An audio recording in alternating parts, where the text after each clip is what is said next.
ॐ ब्रह्मणे नमः। ॐ ब्रह्मणे नमः। ॐ ब्रह्मणे नमः। रानी ज्ञाना जो इस तेजस्वी ब्राह्मण पर मुग्ध थी, उसे राज्य की कुछ ऐसी जिम्मेदारी सौंपी कि अधिकतम समय वो उनके पास ही रहता। और एक दिन समय पाकर रानी ने उसके साथ बहुत बड़ा छल किया। उसे मादक पदार्थों का सेवन करा के वासनाभूत रानी ने अपने इस छल से उसके मन पर नियंत्रण कर लिया। तप विहीन बैरागी, मणि विहीन नाग, ठगा हुआ व्यापारी, बिना मुक्ता गजराज की जो हाल होती है, वही हाल इस तेजस्वी ब्राह्मण का भी हुआ। आत्मबलहीन निराश ब्राह्मण पुत्र साईं की कही बातों का स्मरण कर पुनः अपनी खोई अवस्था प्राप्त के लिए व्याकुल हुआ। लज्जा एवं घृणा भरी निगाहों से रानी की तरफ देखा तो रानी उसे विषैली नागिन की मुद्रा में दिखाई पड़ी, जिसके डंक से उसका शरीर पीला पड़ गया था। जो निर्लज्ज अभी भी मुस्कुराकर कह रही थी कि कुछ बड़ा अनुचित नहीं हुआ है। अति क्षुब्ध ब्राह्मण पुत्र वासना की धुंध मस्तिष्क से छट जाने के बाद क्रोधावेग में राज्य से बिना कुछ कहे बाहर निकल गया। अलक्ष्य बिल्कुल एक मूर्ख जैसा भूख प्यास से अभान अनिश्चित दिशाओं में कुछ दिन भटकता रहा। एक शाम जब वह एक नदी को पार करने की कोशिश कर रहा था, जिसके किनारे एक वट वृक्ष था, वहीं ठहर गया, जहां पर उसे संसार के जलचर थलचर नभचर तीनों प्राणियों के समूह का उस वृक्ष के पास एक बड़ा विचित्र दर्शन हुआ।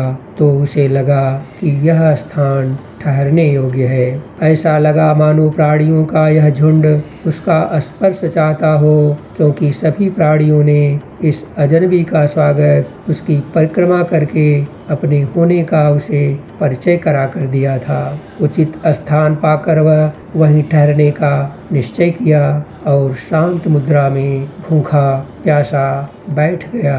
उन दिनों सूखा का काल था, नदियों में भी जल कम था और जलाशयों की पेदी में किंचित जल बचा हुआ था। लोगों को पानी पीने का भी अभाव था। प्रातःकाल जब वह समीप के गांव में कुछ भिक्षा प्राप्ति के उद्देश्य से प्रवेश किया, तो उसे एक द्वार पर एक बहुत ही छोटे बालक को अपनी बीमार माँ का सेवा करते हुए देखा। यह वही ब्राह्मण बालक था जिसके पिता ने उसकी माँ की आबरू बचाने के लिए अपना प्राण न्यौछावर कर दिया था, और उसकी माता ने भी, जो कि इस लड़ाई में बहुत घायल हुई थी, तब से बीमार रहने लगी थी और इस बालक के सहारे ही अपनी बची हुई जिंदगी काट रही थी। जब उसे पता चला कि उसकी ही तरह ढहा ने इस परिवार को भी बर्बाद कर दिया है, तब उसका उस परिवार से विशेष लगाव हो गया और वह प्रायः उसके घर आने जाने लगा।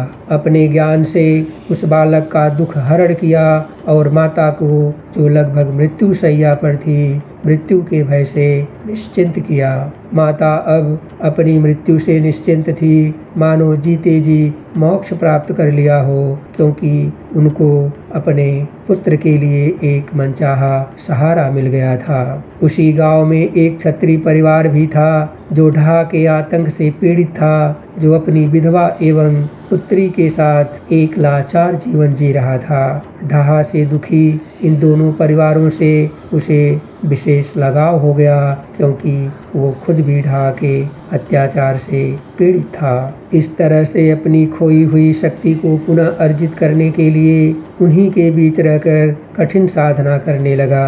एक दिन जब वह इस क्षत्रिय परिवार के साथ बैठा था, तब उस क्षत्रिय वीर ने कहा कि हे ब्राह्मण देवता, आप बहुत ज्ञानी लग रहे हो और दयालु भी। इस समय सूर्य के प्रचंड ताप से धरती तप रही है, इस पर जल सूख गया है। जन जानवर एवं पक्षी सभी जल के लिए आकुल हैं। आप एक तपस्वी ब्राह्मण हो और बहुत खुशी की बात है कि आप हमारे साथ हो। आपकी तपस्या का लाभ प्राणियों एवं सूख रही वनस्पतियों को मिलना ही चाहिए। देवताओं को अपनी मंत्र शक्ति से बस में कर सकने वाले हे ब्राह्मण श्रेष्ठ, आप ही विनय के योग्य हो, कुछ कीजिए प्रभु। तो उस क्षत्रिय के कहने पर वैदिक विधित विधि द्वारा यज्ञ से वरुण देव को प्रसन्न करा के उस ब्राह्मण बालक ने वर्षा कराई और यश प्राप्त किया। और तभी से वह इस ब्राह्मण पुत्र को वे सभी लोग अपना गुरु मानते हुए पूरे परिवार से उसका अनुयायी बन गए। इधर जब राजा एतमान अपने राज्य में लौटकर आए तो रानी को गर्भवती पाकर घोर विषाद में डूब गए। राज्य वैद्य को बुलाकर अपना संशय प्रकट किया और उस ब्राह्मण पुत्र के राज्य में न होने का कारण भी पूछा।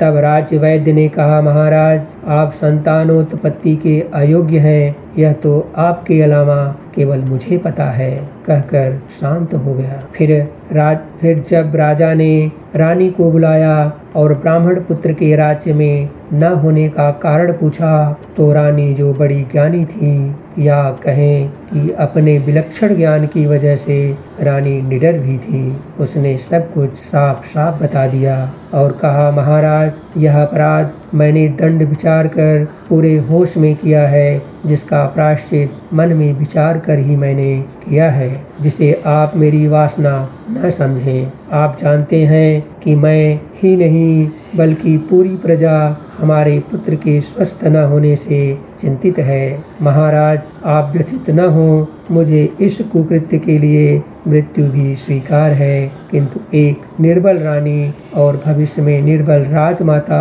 होकर जीना स्वीकार नहीं है, और यही मात्र मेरे इस अपराध की वजह है।